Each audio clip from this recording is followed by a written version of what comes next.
ሰላም ጤና ይስጥልን ውድ የቻናላችን ተከታታዮች የፕሮግራማችን ቤተሰቦች በዕለተ አርብ የንጋት ፕሮግራማችን በተለመደው ሰዓት ከ24 ሰዓት እረፍት በኋላ ወደ እናንተ ለ24 ሰዓታት ተደራሽ ሳንሆን በተለያዩ ምክንያቶች ከድካም ጋር በተያያዘም እረፍት ስለሚያስፈልግ በትናንትናው ዕለት ምንም አይነት ፕሮግራም ወደ እናንተ ሌተስት አፕዴቶችን ተደራሽ ሳናደርግ በትናንትናው ዕለት ለ24 ሰዓት እንግዲህ ወደ እናንተ ተደራሽ መሆን አልቻልንም ነበር። በአርብ ንጋት ፕሮግራማችን በድጋሚ ተመልሰን መጥተናል። በርካታ ፕሮግራሞችን ወደ እናንተ ይዘን የምንቀርብ ይሆናል። በዛሬው ዕለት ከተለያዩ ዘገባዎች ጋር በተገናኘ በርካታ አፕዴቶች፣ ብዙ ጉዳዮች እንግዲህ ተቀይረው ተለውጠው ሌላ መልክ ሌላ ይዘት ይዘው ባለፉት 24 ሰዓታት ያልተጠበቁ ጉዳዮች ታጥፈው ውሳኔያቸው ተቀይሮ ሌላ አቅጣጫ ሌላ መልክ ይዞ እንግዲህ ባለፉት ሰዓታት በርካታ ጉዳዮች ተፈጥረዋል በዝውውርና በዚህ ፕሮግራም እንግዲህ እነሱን ነጥቦች ላይ የምንወያይ ይሆናል። የበለጠ አርሴናልን በተመለከተ ይሄ ፕሮግራም በአርሴናል ዙሪያ ብቻ ቆይታ አድርገን ከዚህ ፕሮግራም በመቀጠል ኢንሳይድ ሊቨርፑልን ይዘላችሁ እንመጣለን። በሶስተኛ ክፍል በርካታ የዝውውር መረጃዎችን ጠቅለል አድርገን የሁሉንም ክለቦች በተለይ የሮድሪ አዲስ ጉዳይ፣ የያን ዲያማንዴ ዝውውር መጠናቀቅ፣ ኤንዞ ፈርናንዴዝ በአዲስ ሊንክ በድጋሚ ስሙ ከተለያየ ክለብ ጋር ተያይዞ መነሳቱ፣ በተጨማሪም የቡድን ጓደኛው በዚህ የዝውውር መስኮት ሊለቅ እንደሚችልም ተያይዞ ተነስቷል። በርካታ የዝውውር መረጃዎች አሉ። በሶስት ፕሮግራም ዕለተ አርብን ከእናንተ ጋር ቆይታ የምናደርግ ይሆናል። እናንተ ይህን ፕሮግራም ተደራሽነቱ ከፍ እንዲል ላይክ እያደረጋችሁ እንድታደምጡን፣ አዲስ ከሆናችሁ ቻናላችንን ዛሬ ለከፈታችሁ ሰብስክራይብ በማድረግ ለቻናላችን ቤተሰብ እንድትሆኑ፣ ይህንን ፕሮግራም ከሀገር ውጭ የምታደምጡ በሱፐር ስቲከር፣ ሱፐር ቻት፣ ሱፐር ታንክስ ድጋፍ እንድታደርጉ የአክብሮት ግብዣችን እያቀረብን የመጀመሪያ ክፍል የዕለተ አርብ ፕሮግራማችን በቀጥታ ትኩረት የሚያደርገው እንግዲህ ኢንሳይድ አርሴናል ይሆናል። በአርሴናል ዙሪያ ነው ቆይታ የምናደርገው። አርሴናል በዚህ የዝውውር መስኮት እንደምታውቁት ከትናንት በስቲያ ብሩኖ ጊማሬስ ወደ ክለቡ ለመዘዋወር ይፋዊ ስምምነት መፈጸሙን ተከትሎ በ75 ሚሊዮን ፓውንድ ተጫዋቹ ሜዲካሉን እንዲያከናውን ፍቃድ ተሰጥቶት አሁን ላይ ሜዲካሉን እያደረገ ነው የሚገኘው። ምናልባት ዛሬ አርሴናል ራሱ ኦፊሻሊ ስቴትመንት ማውጣቱ አይቀርም ብሩኖ ጊማሬስን ማስፈረሙን። ከዛ ቀደም ብሎ እነ ክርስቶስ ዞሊስን ሚሊየን ሶስተኛ ግብ ጠባቂ ማስፈረም ችሏል። በዚህ የዝውውር መስኮት በነፃ የዝውውር ዋጋ ሚሊየን ዞሊስን ደግሞ ከክለብ ብሩዥ በማምጣት ይሄ ተጫዋች እንግዲህ በሁለት የወዳጅነት ጨዋታ እጅጉን አስደናቂ ብቃት አሳይቷል። የመጨረሻ አርሴናል ጨዋታ ከሪያል ቤቲስ ጋር የወዳጅነት ጨዋታ በሽንፈት ቢጠናቀቅም ግን በዕለቱ የነበሩ አስደናቂ ብቃቶች መካከል አዲሱ ፈራሚ ክርስቶስ ዞሊስ ያሳየው አቋም ነው። በሶስተኛ እንግዲህ በዚህ የዝውውር መስኮት አርሴናል ሬጂስተር የሚያደርገው ተጫዋች ብሩኖ ጊማሬስ ይሆናል። ምናልባት ዛሬ በይፋ ይሄ ተጫዋች የአርሴናል ንብረት እንደሆነ ይፋ የሚሆንበት ዕለት ተደርጎ እየተጠበቀ ነው የሚገኘው። በርካታ መረጃዎች እንደሚያሳዩት ከሆነ በይፋ የአርሴናል ማሊያ ለብሶ ይሄ ተጫዋች ምክንያቱም በትናንትናው ዕለት ሜዲካሉን አመሻሽ ላይ ማጠናቀቁን ተከትሎ ፎርማል ስቴፖች አልቋል። ስለዚህ ዛሬ ይፋዊ የሬጂስትሬሽን ቀን ስለሚሆን አርሴናል ዛሬ ይፋ ያደርጋል ተብሎ ይጠበቃል ብሩኖ ጊማሬስን ማስፈረሙን በዚህ የዝውውር መስኮት። ታዲያ በዚህ የዝውውር መስኮት ትልቁ መነጋገሪያ ርዕስ ሰፊ ሽፋን ያገኘው ብዙ ትኩረቶች ተሰጥተውት ብዙ መወያያ ርዕስ በርካታ ነጥቦች ላይ ብዙ ሲያነጋግረን ብዙ ሲያወያየን ለ10 ቀን ገደማ የቆየው የቪኒሲየስ ጁኒየር ጉዳይ በትናንትናው ዕለት በይፋ መቋጫውን አግኝቷል። ይሄ ተጫዋች ባለፉት ጊዜያት ከአርሴናል ጋር ስሙ በጠንካራ የዝውውር ሂደት መያያዙን ተከትሎ የክለቡ ደጋፊዎችም በብዙ መልኩ በተስፋ ሲጠብቁ፣ በተጫዋቹ ተወካዮች በኩል ደግሞ የታየው አንዳንድ ሂደቶች በክለቡ ደጋፊዎች በአጠቃላይ በእግር ኳሱ ቤተሰብም ዘንድ ይሄ ዝውውር ሊካሄድ የሚችልበት እድል እንዳለ በርካታ ፍንጮችን በርካታ ምልክቶችን ሰጥቶ እንግዲህ የዝውውር ሂደቱን በጉጉት ሲጠበቅ ከነበረው ምክንያቱም በዚህ የዝውውር መስኮት ቪኒሲየስ ጁኒየር ማድሪድን ሊለቅ የሚችልበት ቻንስ ከጊዜ ወደ ጊዜ ከፍ እያለ መምጣቱን የሚጠቁሙ ጉዳዮች በይፋ ሲወጡ ነበር። ያ ደግሞ በብዙ መልኩ ፋይናንሻሊም ካለው ወቅታዊ ብቃት ተጫዋቹን ለማስፈረም ካለ ጠንካራ ፍላጎት አንጻር በብዙ መመዘኛ ደግሞ መዳረሻው ኤምሬትስ ሊሆን እንደሚችል ሲጠበቅም ነበር። ነገር ግን ማድሪዶች በሱፐርስታራቸው ላይ የሚወስዷቸው እርምጃዎች እንደ ማድሪድ ፍላጎት ሁሌም መሰረት እንዳደረገ እንደሆነ ባለፉት ፕሮግራሞች ላይ በተደጋጋሚ ስናነሳ ነበር። ማድሪድ አንድን ተጫዋች መልቀቅ ከፈለገ እስከ መጨረሻ ድረስ ያን ተጫዋች ለማቆየት የሚደረግ ረጅም ድርድር፣ ረጅም ርቀት መጓዝን አይመርጥም። መልቀቅ አንድን ተጫዋች ሲፈልግ፣ ማቆየት ሲፈልግ ደግሞ ማንኛውንም መስዋዕትነት ማድሪድ ከመክፈልም ወደኋላ አይልም። የበለጠ ግን ለአርሴናል ደጋፊዎች ተስፋ ሰጪ ጉዳዮችን ካመላከቱ ትላልቅ ምክንያቶች መካከል በዋነኝነት የሚጠቀሰው የቪኒሲየስ ጁኒየር ተወካዮች ናቸው። አንደኛ በለንደን ተገኝተው ከአርሴናል ኃላፊዎች ጋር የመጀመሪያ ሚቲንግ ለንደን ላይ መደረጉ፣ የበለጠ ደግሞ በአንድ ፕሮግራም ምንም እንኳን በርካታ ትችቶችን፣ ወቀሳዎችን ከዛም አልፎ ጠንከር ያሉ የመልስ ምቶችን ብናስተናግድም አንድ ጉዳይ ግን በተጨባጭ ለአርሴናል ደጋፊዎች በተለየ ሁኔታ ይህን ጉዳይ በዚህ አቅጣጫ በዚህ ሂደት በቀጥታ አትቀበሉት።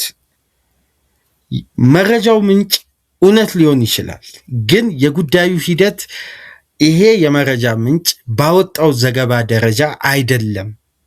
ይሄ ጉዳይ ተቀባይነት ሊያገኝ ይችላል፣ ግን 100% ትክክል ነው ብላችሁ አትቀበሉ ብለን ከዚህ በፊት መረጃ ጠቁመናችሁ ነበር። ሃንድ ኦፍ አርሴናል ከ5-6 ቀን በፊት ፕሪንሲፓል ቨርባል አግሪመንት ቪኒሲየስ ጁኒየር እና አርሴናል መካከል ተፈጥሯል ብሎ ስለ አግሪመንቱ ይፋ አደረገ። ግን የመጨረሻውን ስቴትመንት በደንብ ተመልከቱ። ቀጣይ ስቴፑ ትኩረት የሚያደርገው በማድሪድ ላይ በቀጥታ ውሳኔ ጥገኛ የሆነ ነው። ስለዚህ ፕሪንሲፓል አግሪመንት በክለብና በተጫዋች መካከል ከተፈጸመ አንደኛው ሂደት ሻሽ ክለብ ለዚህ ለሚለቀው ተጫዋች ፍቃድ ሰጥቶ ባለው ቅድመ ሁኔታ ሁለቱ ወገኖች መስማማት ሳይችሉ ቀርተው ወይም ተጫዋቹን ለመልቀቅ ውሳኔውን አስተላልፎ ወይም ክለቡ ለመሸጥ ፍላጎት አሳይቶ ሲሆን ያ ተጫዋች ከሌላ ክለብ ጋር ለመደራደር ኦፊሻሊ እስከ ፕሪንሲፓል አግሪመንት እስከ መድረስ ድረስ የሚያበቃ ድርድር ለማድረግ በቂ በሁሉም ቁመና የተሟላ ያ ክለብም የሚያውቀውን ቀጥተኛ ድርድር ማድረግ ይችላል። ነገር ግን ከማድሪድ ጋር ገና የኮንትራቱን ጉዳይ ውሳኔ ሮብ ዕለት እንደሚሰጥ እየተገለጸ ቀደም ተብሎ ቅዳሜ ወይ እሁድ ዕለት ካልተሳሳቱኝ ከሁለቱ አንዱ ቀን አግሪመንት ተፈጽሟል የሚል መረጃ ወጣ። ሮብ ዕለት የሁለቱ ወገኖች ግንኙነት እንደሚደረግና የመጨረሻ ውሳኔ እንደሚሰጥ እየታወቀ ከዛ በፊት አግሪመንት የምታስታውሱ ከሆነ አግሪድ ብለን ጽፈን በጥያቄ ምልክት ውስጥ በጉዳዩ ላይ የተብራራ እውነታ አስቀምጠንላችሁ ነበር። ከምን መመዘኛ ይሄ ሊባል እንደቻለ ግንኙነቶች በሁለቱ ወገኖች መካከል ያለውን ጉዳይ በደንብ ዘርዝረን በጊዜው አንስተን ነበር። ያው አብዛኛው የእግር ኳስ ቤተሰብ በጎ ምላሽ ቢሰጥም ግን ወቀሳና ትችቱ ሃንድ ኦፍ አርሴናል ትክክል ነው ወይም ያንን መረጃ መስማት የምንፈልገው አይነት መረጃ ስለተጻፈ ያ የመረጃ ምንጭ 100% ትክክል ነው ተብሎ ተቀባይነት አግኝቶ ነበር። ግን አልነበረም በጊዜው። ያኔም ጠቁመናችሁ ነበር። የዴቪድ ኦርኒስተንን ፖድካስት ካልሆነ ሌተስት አፕዴት መጻፉ አይቀርም። ያንን መረጃ በደንብ ተከታተሉት። ከዛም በኋላ በጉዳዩ ላይ ያለውን ተጨባጭ እውነታ ለማወቅ ይሄ ዘጋቢ የሚያወጣው ሪፖርት አለ ከነ ፋብሪዚዮም የበለጠ። ምክንያቱም ፋብሪዚዮ ዓለም ዋንጫ ከመጀመሩ በፊት በአንድ ግዙፍ ፖድካስት ላይ ተጋብዞ ቪኒሲየስ ጁኒየር ወደ አርሴናል ይዘዋወራል እንዴ ሲል ኖ ብሎ በፍጥነት ነበር መመለስ የቻለው። ይሄን ከምን መመዘኛ እንዳለ እንኳን በቂ ማብራሪያ ስላላስቀመጠ አርሴናል ጠል ወይም ለአንዱ ወገን አዘን ብሎ የሚዘግብ ዘጋቢ ተደርጎ ተወስዶም ነበር። ነገር ግን በጉዳዩ ላይ እንግዲህ ጥርት ያለ እውነታ ለማወቅ አንደኛ ደረጃ አርሴናል ቪኒሲየስ ጁኒየርን ለማስፈረም ወይም ጥረት ለማድረግ እዚህ ርቀት ድረስ እንዲሄድ በር የተከፈተው በራክ ኔሽን አማካኝነት እንጂ በማድሪድ አማካኝነት አልነበር። ራክ ኔሽን ደግሞ ሌሎች ክለቦችን ጥሪ አቅርቦ እዚህ ዝውውር ላይ ለመደራደር ወይም በተጫዋቹ በኩል ያለውን አቋም ግልጽ አድርጎ የክለቦች ጠንካራ ፍላጎት እንዲንጸባረቅና በጉዳዩ ላይ አዲስ ሂደት አዲስ አቅጣጫ ለማስያዝ የመረጡበት ዋነኛ ምክንያት ስምምነት ስላልተፈጸመ ከማድሪድ ጋር ግን ለፐርሰናል ተርሙ የጠሩት ጉዳይ በማድሪድ እውቅና ስላልነበር የትኛውም ስምምነት ቢፈጸምም ማድሪድ ለሽያጭ እስካላበቃ ድረስ ዝውውሮቹ አይካሄዱ። አሁን ገና ስምምነት ላይ ሳይፈጸም ነው እንግዲህ በርካታ ጉዳዮች የአርሴናል ደጋፊዎችን ተገቢ ባልሆነ መረጃ ወደ ሌላ መልክ ሌላ ምስል እንዲይዝ የተደረገው። ምክንያቱም በየቀኑ ከተጫዋቹ ጋር በተያያዘ የሚወጣውን ዘገባ እያንዳንዱ የስፔን ሬዲዮችን ጭምር እያደመጥም ወደ እናንተ አፕዴት ስናደርግ የነበረው የቪኒ ጉዳይ በሁሉም መስፈርት በማድሪድ ላይ መሰረት ያደረገ እንደሆነ በማድሪድ ፍቃድ ላይ የተመሰረተ ነው። የተጫዋቹ ውሳኔ እንዳለ ሆኖ መስማማት አለመስማማቱ ማድሪድ በተጫዋቹ ላይ ያለው ቁርጠኛ አቋም በሆጌ ሳንቼዝ እና በዩሪ ካላፋት የተመራው የሮቡ ሚቲንግ ግን ጉዳዮችን ሁሉ እንደቀየሩ ነው መረጃዎች የወጡት። ስለዚህ ከአርሴናል ጋር የቪኒሲየስ ጁኒየር ስም ተያይዞ ያለፉትን ጊዜያት በዛ ርቀት መረጃዎቹ ሲወጡ የነበረው አንደኛ በነዚህ አደራዳሪ አካላትና በተለይ በተጫዋቹ ተወካዮች በኩል ታስታውሱ እንደሆነ በሁለት በሶስት ፕሮግራም ላይ ደጋግሜ አንስቼላችሁ ነበር። ይሄ ተቋም ከሶስት ክለቦች ጋር በዚህ የሳመር ዝውውር መስኮት ስምምነት ፈጽሟል። ከሊቨርፑል ጋር፣ ከፒኤስጂ ጋር፣ በስተመጨረሻም ከማድሪድ ጋር ተስማምቶ ነው ያንዲያማንዴ አሁን ለማድሪድ የፈረመው። ይሄ ተቋም ነው የቪኒሲየስ ጁኒየር ኤጀንት በተመሳሳይ። ስለዚህ ተስማሚውንና ለተጫዋቹ አመቺውን የሆነ ሂደት ነው እንጂ የሚጠቀመው ፐርሰናል ተርም አግሪመንት መፈጸሙ ብቻ ዋስትና አይደለም። ለዛ ነው በተወካዮቹ በኩል ፓሪስ ሴን ጀርሜን በጣም ብስጭት የተሞላው ሁኔታ አስተናግደው በበለጠ ወቅሰውም ጭምር ከዝውውሩ የወጡት። ምክንያቱም መጨረሻ ላይ ከአርቢ ሌይፕዚግ ጋር ፒኤስጂ ለመስማማት ሚቤይን የዝውውሩ አካል አድርገው ካስገቡ በኋላ ማድሪድ መጨረሻ ላይ የሚቤይ ጉዳይ እንኳን በሁለቱ ወገኖች መካከል የዝውውሩ አካል ሆኖ ተፈጻሚ እንደሚሆን ሲጠበቅ የነበረው የዲያማንዴን ጉዳይ ማድሪድ ገብቶ አይጃክ ሲያደርግ በተወካዮቹ አማካኝነት ነበር እና ያንን ፕሪንሲፓል አግሪመንት እንደገና ውድቅ አድርገው ወደ ሌላ የዝውውር ሂደት የተቀየረው እና ጉዳዮች ይቀየራሉ። በተለይ በእንደነዚህ አይነት ትርፍን መሰረት ባደረገ ተቋም ቅድሚያ የሚሰጣቸው የተለዩ ጉዳዮች አሉና ያለፉትን ጊዜያት እንግዲህ በተሻለን አቅም ያለውን መረጃ ዕለታዊ አፕዴቶችን ስናደርሳቸው የነበረው ከእንግሊዝ የኦርኒስተንን መረጃ ብቻ እንጂ አብዛኛውን መረጃ ስንገልጽላቸው የነበረው ከስፔን የሚወጡ መረጃዎች ናቸው። ምክንያቱም ለማድሪድ የበለጠ ቅርበት ያላቸው እነሱ ስለነበሩ እንግዲህ በስተመጨረሻም ትናንትና ተመልክታችኋል። ቪኒሲየስ ጁኒየር ለ6 ዓመት የሚያቆየውን ኮንትራት እስከ 2032 የሚያቆየውን አዲስ ኮንትራት በማድሪድ ቤት መፈረሙ በሁሉም ቅድመ ሁኔታ ከማድሪድ ጋር ተስማምቶ ተጫዋቹ በበርናባዩ ለመቆየት ወስኗል። የቪኒሲየስ ጁኒየር ሳጋ ትናንት ምሽት በይፋ ተዘግቷል ማለት ነው። በስምምነት ከማድሪድ ጋር ለመቆየት መምረጡን ተከትሎ መጀመሪያም ተጫዋቹ ልቀቁኝ ወይም ልልቀቅ የሚል ጥያቄም እንዳላቀረበ ስለመልቀቅም ከማድሪድ ጋር የእሱ ተወካዮች ድርድር እንዳላደረጉ አሁን ላይ የሚወጡት መረጃዎች በአጠቃላይ የፍሎሬንቲኖ ፔሬዝ ጋር በቀጥታ መገናኘት ሳይጠበቅባቸው ነው እንግዲህ በና ሆዜ አንጓል ሳንቼዝ እና በዩሪ ካላፋት ተወካይነት ይሄ ድርድር ሮብለት የተደረገው ድርድር ጤናማና ፖዚቲቭ በሆነ ሂደት የተሻሻለ ኮንትራት አቅርቦ እንደውም አሁን እንደሚወጡ መረጃዎች ከሆነ የኢሜጅ ራይት የሚባል ጉዳይን የተጫዋቹም ተወካዮችም ቪኒሲየስ ጁኒየርም አልጠየቁም ነው ማድሪድ የሚሉት። ይሄ የምስል ሽያጭ መብትን ምንም ፐርሰንት እንዲጨመርለት ተጫዋቹ በየትኛውም መመዘኛ ለማድሪድ ኃላፊዎች አልጠየቀም። እንዲህ አይነት ክራይቴሪያ አላስቀመጠም። በሚዲያ በኩል የሚወራ አሉባልታ እንጂ ተጫዋቹ እንደነዚህ አይነት ቅድመ ሁኔታዎች ሳይሆኑ ሌሎች ጉዳዮች ነበሩ ቅሬታ ውስጥ የከተቱት። አንደኛው የስፔን ፌዴሬሽን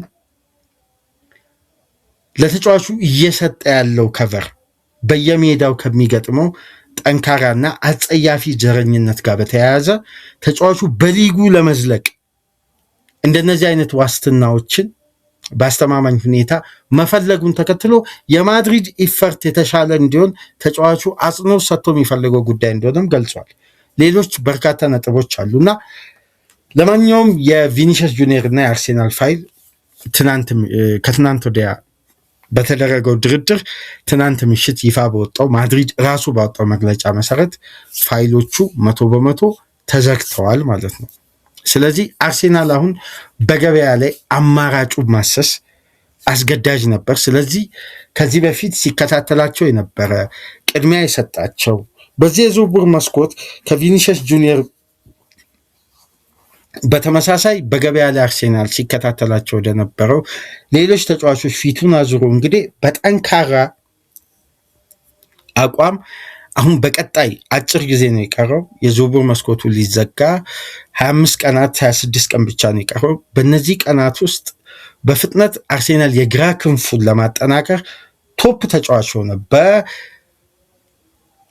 በከፍተኛ ደረጃ እየተጫወተ የሚገኝን ተጫዋች ለማምጣት በቀጣይ ቀናት እንደሚሰራ ነው። እንግዲህ የቪኒሲየስ ጁኒየር ኮንትራት ማራዘምን ተከትሎ በዘ ታይምስ ገጹ ላይ ግሬ ጃኮብስ ይዞ በወጣው ዘገባ መሰረት አርሴናል በዚህን ሰዓት ትኩረቱን ሁሉ እዛው ስፔን እዛው ማድሪድ ዋና ከተማ በማድሪድ መዲና ዋና ከተማ ስፔን እዛው አድርጎ ከአንደኛው ማድሪድ ወደ ሌላኛው ማድሪድ ትኩረቱን አዙሯል። ወደ ሁሊያን አልቫሬዝ በደንብ ተመልከቱ። ምናልባት ያለፉትን ጊዜያት በዝውውር መስኮት በተለይ በአርሴናል ዙሪያ ስንሰራ የተለያዩ ፕሮግራሞችን ሁሊያን አልቫሬዝ ላይ አርሴናል ጠንካራ የሆነ ቻንስ አለው።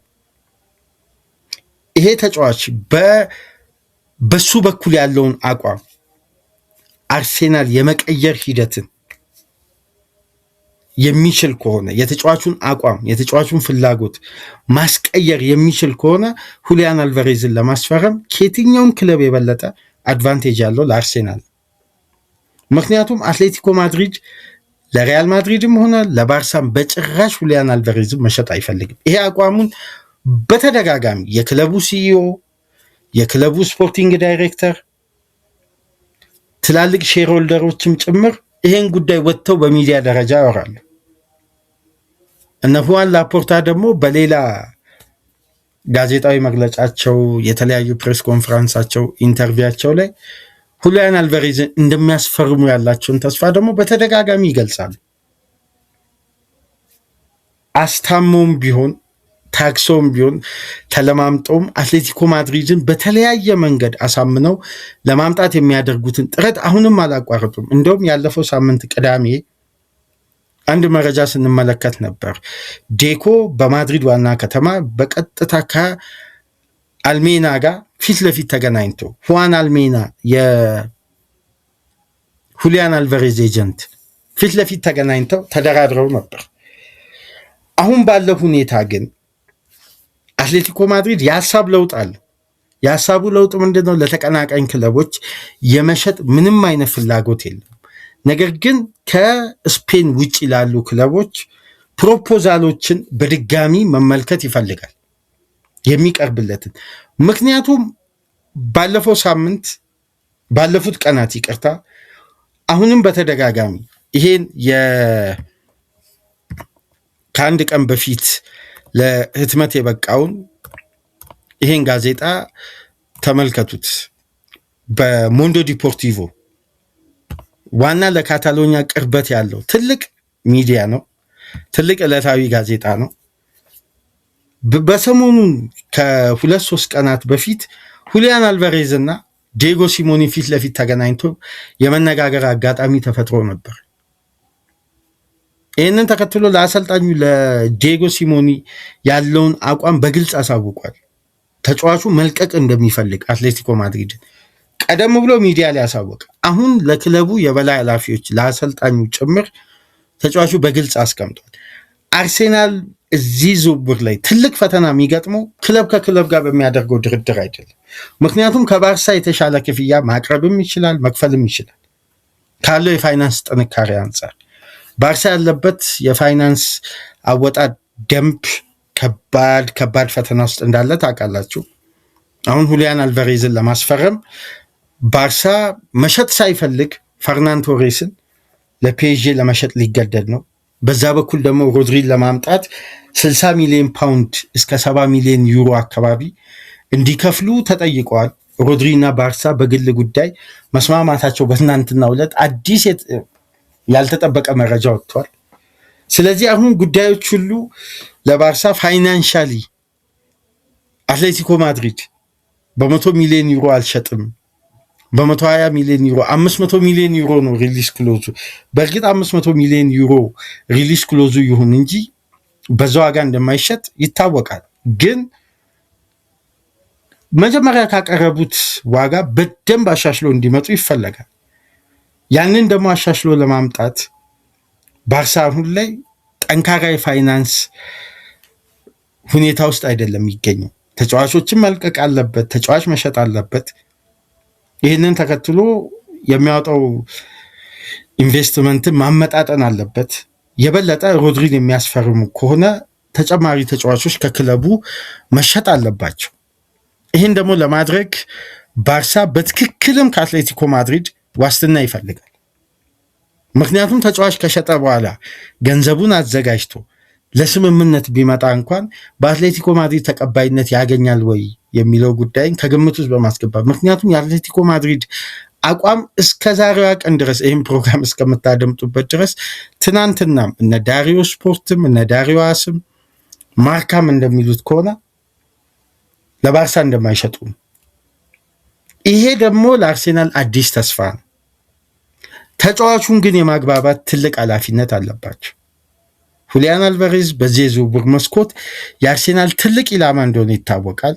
ግን አርሴናል ይሄን ተጫዋች ለማስፈረም ከአትሌቲኮ ማድሪድ ጋር አይደለም የድርድር ክፍተት ያለበት። ትልቁ ክፍተት ያለበት በተጫዋቹ ተወካዮች በኩል ነው። ተጫዋቹን አሳምኖ ወደ ኤሚሬትስ ለማምጣት በሚደረግ ጥረት አርሴናል ብዙ ርቀት መስራት አለበት፣ ወይም ብዙ ርቀት መጓዝ አለበት ሀሳቡን ቀይሮ። ምንም እንኳን የተጫዋቹ ህልም ባርሳና ባርሳ እንደሆነ ደጋግሞ ቢገለጽም አንዳንዴ ተጫዋቾች ጸንተው ወደዚህ ክለብ ብቻ ነው መዘዋወር የምፈልገው ብለው የመጨረሻ ምርጫቸውን አድርገው እንደነዚህ አይነት ዝውውሮች የመካሄድ ቻንሳቸው እያጠረ በመጣ ቁጥር የሀሳብ ለውጥ ያደርጋሉ። እዚህ ጋር የአትሌቲኮ ማድሪድ አቋም ዛሬም ባለፉትም ቀናት ካለፈው ወር ይሄ የዝውውር መስኮት ከተከፈተበት ጊዜ አንስቶ ተጫዋቹን በጭራሽ ለተቀናቃኝ ክለቦች በተለይ ለባርሳና ለማድሪድ እንደማይሸጡ አሳውቀዋል። ይህን ሀሳባቸውን እንደማይቀይሩም ይታወቃል። ስለዚህ እንደነዚህ አይነት ጉዳዮች እንግዲህ ሄደው በሁለት ክለቦች ስምምነት ይጠናቀቃል የሚል ግምት በተደጋጋሚ ቢሰጥም ግን አሁን የአትሌቲኮ ማድሪድ አቋም ከሚጠበቀው በላይ የሆነ ግልጽ እየሆነ መጥቷል። ለባርሳም በር ለመክፈት ለመደራደር ድጋሚ የተለያዩ ጉዳዮችን ቁጭ ብሎ ለመመካከርም ምንም አይነት ፈቃደኝነት በአትሌቲኮ ማድሪድ በኩል የለም። ግን አስታውሱ፣ በአንድ ወቅት በተለያየ ጊዜ በተደጋጋሚ የሚወጣ ተመሳሳይ ዘገባ አለ። ተመሳሳይ ዘገባ ከዚህ በፊት ዳሪዮ አስሌ ወጥቶ ተመልክተን ፕሮግራም ሰተን ወደ እናንተ መረጃውን አድርሰናችሁ ነበር። ከተወሰኑ ጊዜያት በኋላ ደግሞ ኤልቼግኒቶና የማድሪድ ሚዲያዎች እየዘገቡ የሚገኙት አንድ መረጃ ነበር። አትሌቲኮ ማድሪድ እና አርሴናል ተስማምተው በተጫዋቹ ምክንያት ሳይስማሙበት የቀረ አንድ ጉዳይ አለ። አርሴናል 50 ሚሊዮን ፓውንድ እና ቪክተር ዮኬሬስን አቅርቦ አትሌቲኮ ማድሪድ ተቀብሏል። ግን ተጫዋቹ ይሄን ሂደት ውድቅ አድርጎ ፍላጎቱ ባርሳ እንደሆነ አሳውቋል። በሁለቱ ወገኖች መካከል ስምምነት ቢፈጸምም በተጫዋቹ በኩል ግን ይህን ዝውውር ለማካሄድ እስከ መጨረሻ ድረስ ባርሳን እንደሚጠብቅ ስለተገለጸ አሁንም ለአርሴናል ትልቁ ፈተና የሚሆነው ሁሊያን አልቫሬዝን ለማስፈረም በሚያደርገው ጥረት ላይ ተጫዋቹን የማምጣት ተጫዋቹን የማሳመን በተጫዋቹ በኩል ያለው ነው ትልቁ ለአርሴናል የቤት ስራ የሚሆነው። ይህንም በቀጣይ ጊዜ እንግዲህ አስተካክለው አርሴናሎች ከተጫዋቹ ጋር አግሪመንት ላይ ሊያበቃቸው የሚችለውን ሁሉንም ቅድመ ሁኔታ አሟልተው ጉዳዩን ለማጠናቀቅ እንግዲህ በድጋሚ እንደሚሰሩ ነው የዘ ታይምሱ ዘጋቢ ለአርሴናል ቅርበት ያለው ግሬ ጃኮብስ እየዘገበ የሚገኘው እና በዚህን ሰዓት ከቪኒሲየስ ጁኒየር እዛው ኮንትራት ማራዘሙን ተከትሎ የአርሴናል ቀጥተኛ ፍላጎት አይኖች የሚያረፉት የአትሌቲኮ ማድሪዱ ሁሊያን አልቫሬዝ ላይ እንደሆነ አረጋግጧል። በነገራችን ላይ እዚህ ዘገባ ላይ ከተመለከትናቸው ጉዳዮች መካከል አንድ ያስገረመን ጉዳይ አርሴናል በተመሳሳይ ከቶትናሙ ሴንተር ባክ ክርስቲያን ሮሜሮ ጋር በግል ጉዳይ ተነጋግሮ እንደነበር ተጫዋቹም ወደ አርሴናል ለመዘዋወር በሩን ክፍት ማድረጉ የበለጠ አርሴናሎች ይህን ተጫዋች ለማዘዋወር የተወሰነ ሂደት ለመጓዝ ጥረት ለማድረግ ቢያሳዩም ግን በቶትናም በኩል ጭራሽ ከተቀናቃኝ ክለብ ጋር የመደራደር ምንም አይነት ፍላጎት እንደሌላቸውና ይህን ጉዳይ ገና ከጅምሩ ብሎክ እንዳደረጉት ተገልጿል። ግን አርሴናል በተጫዋቹ በኩል ጭምር ስምምነት ላይ ተጫዋቹ በሩን ከፍቷል። ወደ እዛው ሰሜን ለንደን ሌላኛው ተቀናቃኝ ክለብ ለመዘዋወር ክርስቲያን ሮሜሮ ፍቃደኛ ሆኗል።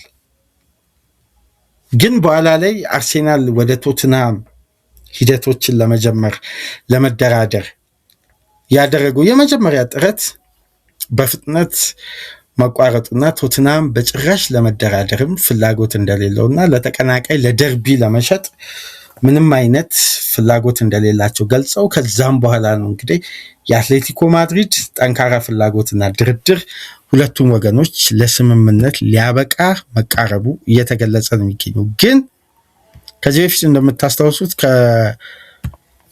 ከአትሌቲኮ ማድሪድ ይቅርታ ከቶትናም በቀጥታ ወደ አርሴናል ሶል ካምቤል መዘዋወሩ ይታወሳል። ስለዚህ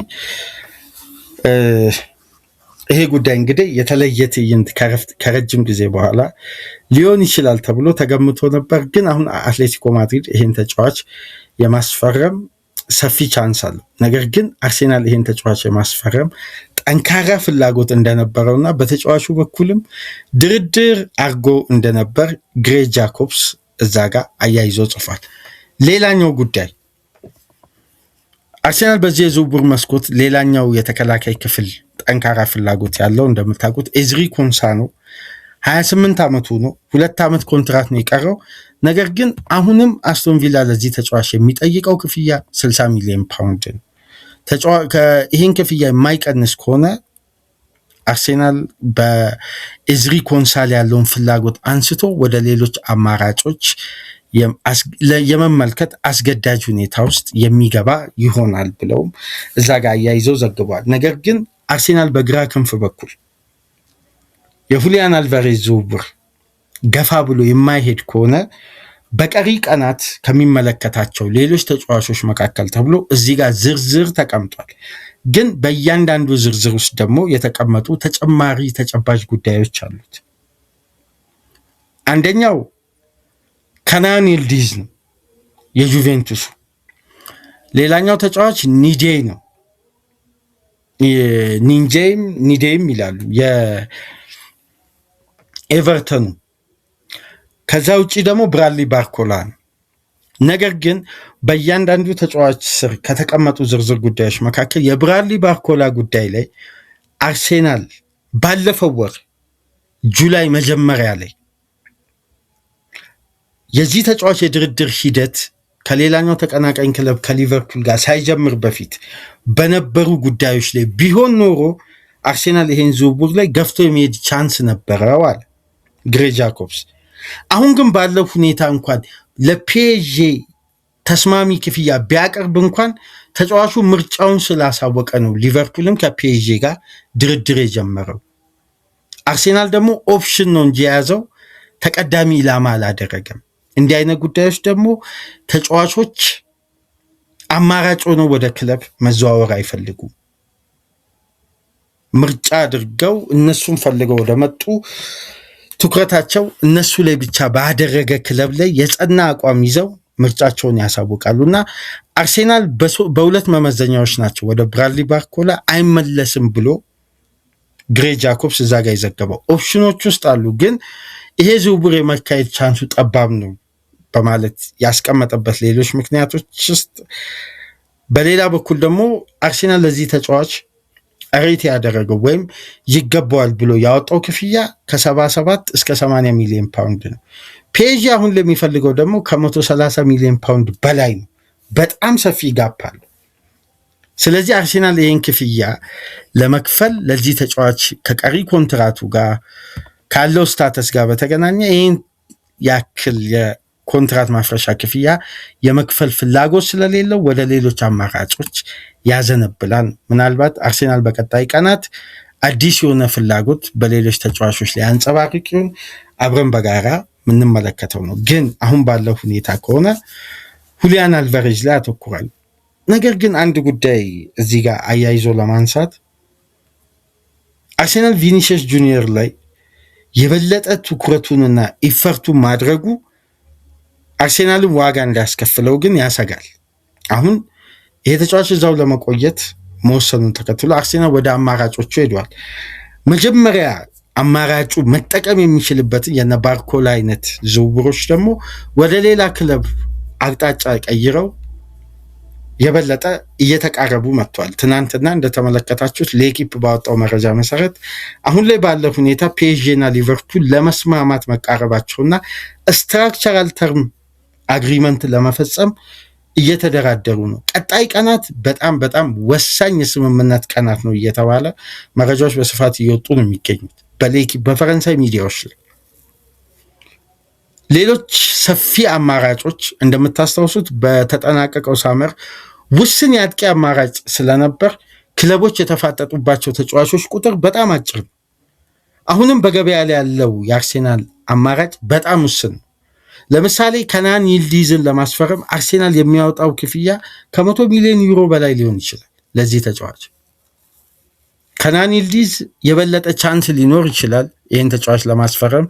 ምክንያቱም ጁቬ ሌሎች የክንፍ ተጫዋቾችን በዚህ የዝውውር መስኮት እያስፈረመ ነው የሚገኘው።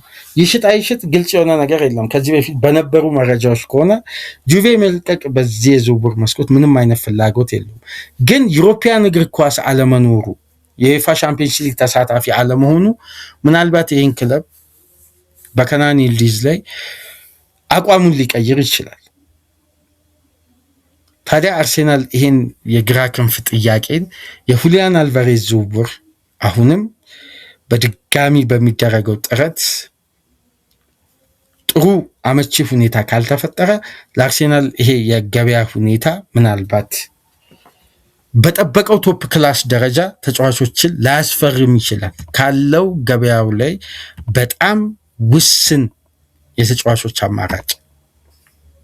ይሄ ደግሞ ምናልባት ክለቡን የቪኒሲየስ ጁኒየር ጉዳይ ሳያዘናጋው እንዳልቀረም ይነገራል። በተደጋጋሚ ይነሳል።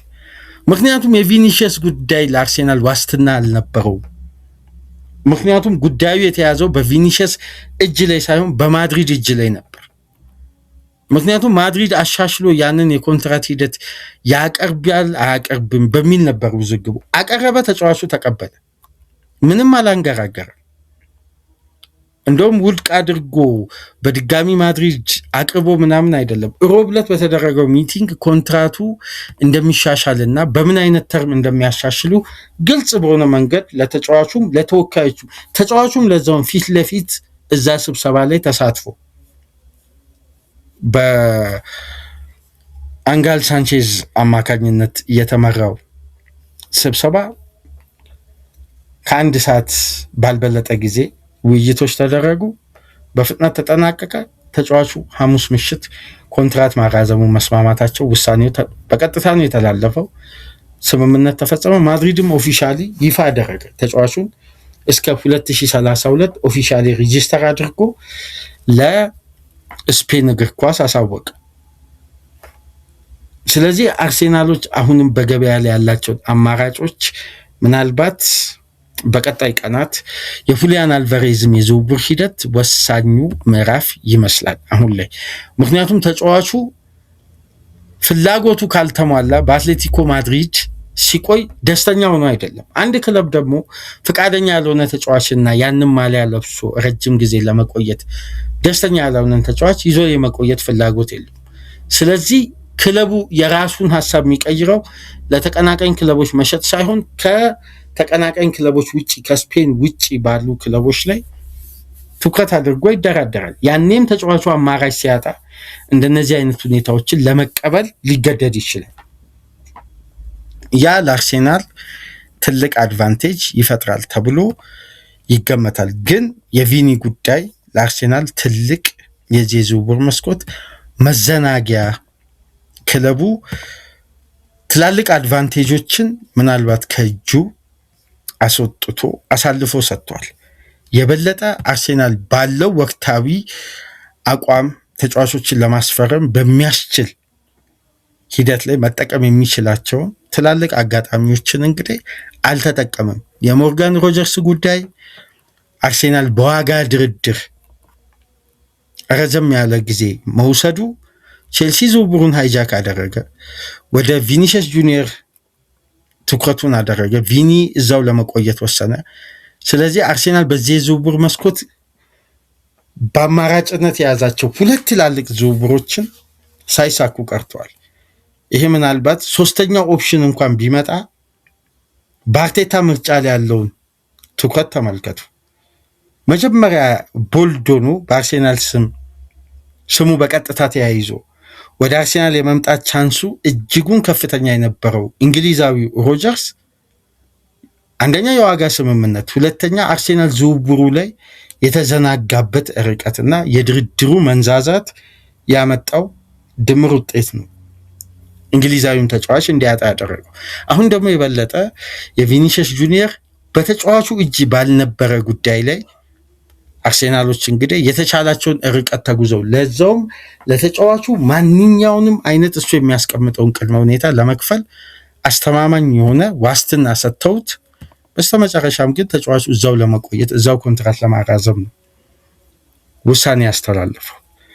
አሁን ታዲያ አርሴናል የመጨረሻ ትልቁን ኢፈርት ለማድረግ ያሰበው ሁሊያን አልቫሬዝ ላይ ነው። በከፍታ በኳሊቲ ደረጃ ትልቅ ገንዘብ ከፍሎ ለማዘዋወር ትልቁ ትኩረት አሁን ላይ ሁሊያን አልቫሬዝ ሆኗል። እስቲ በቀጣይ ቀናት በተለይ የተጫዋቹና የአርሴናል ድርድር ምን ሊመስል ይችላል የሚለውን በደንብ በትኩረት መመልከት ያስፈልጋል። ምናልባት ባርሳ ከሚያቀርብለት ጥቅምም የተሻለ መክፈል ይችላል። ስለዚህ አርሴናል ሁሉንም አማራጮችን ተጠቅሞ ይህን ተጫዋች ያስፈርማል ወይ አብረን በጋራ እንመለከት። ግን አርሴናል በቀጥታ ትኩረቱ አርጀንቲናዊው የፊት መስመር ተጫዋች ላይ 100% ማድረጉን ትናንት የቪኒ መረጃ ከተሰማ በኋላ በርካታ የታመኑ ሚዲያዎች ይህን ጉዳይ እያወጡ ነው የሚገኙት። ለማንኛውም ይህን ጉዳይ ተከታተሉት። እኛም ተከታትለን አዲስ አፕዴት ካለው ይዘንላችሁ ምንመጣ ይሆናል። እስከዛው ድረስ ላይክ፣ ሼር፣ ሰብስክራይብ አድርጉ።